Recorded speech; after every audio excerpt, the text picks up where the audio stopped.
ladies on our retreat, Sherilyn Whiteman, wrote a wonderful blog after her visit to the Ackworth Samplers. And of course, it was her idea in the first place that we went and we added it to our retreat.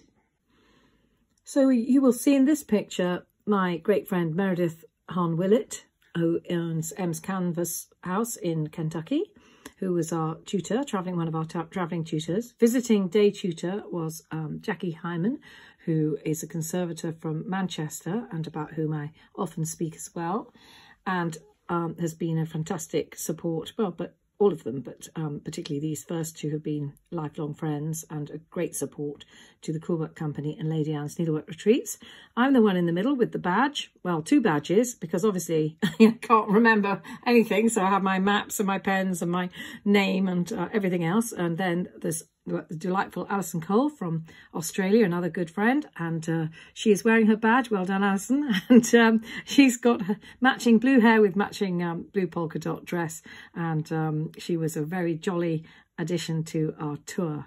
So and on the far left there is Harriet Roberts, who is our test stitcher, and she is from Memphis, Tennessee, so she's in the white shirt there. So that's a gang of fabulous all women this time, and many regulars on this trip, and it really was a very happy time last year. So I really want to show you all these people in on the retreat.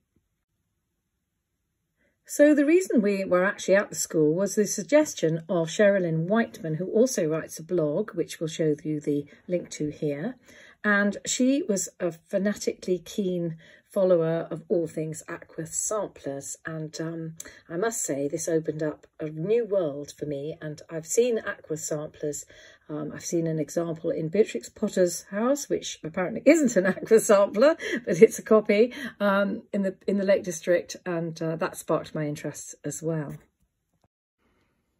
So we were given coffee and shown the wonderful Ackworth Sampler book, which we were invited to buy, although they had very few of them, and they had a few very reasonably priced kits as well. So the schools sell those if you want to get in touch with them to see if they have any left. And we were entertained by this charming young man who told us all about this school and its history. The other person who discussed the Ackworth Samplers with me was Jackie Hyman, of course, because she did a lot of conservation work on these pieces, and Romy Cordingley, the owner of Viking Loom in York, a needle workshop there. Her husband is a trustee of this school, and he had often discussed with me details about this collection, and I'd always meant to go and have a look.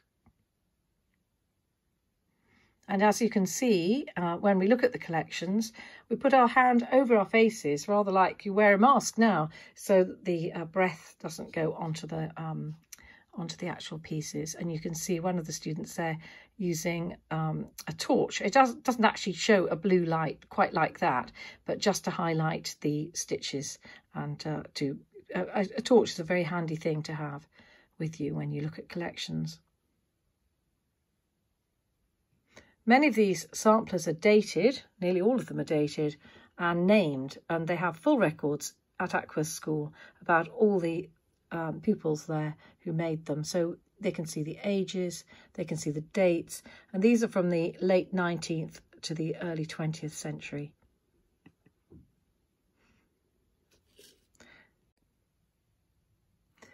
Examples of the samplers were in their museum, and I must say they are beautifully put together and presented.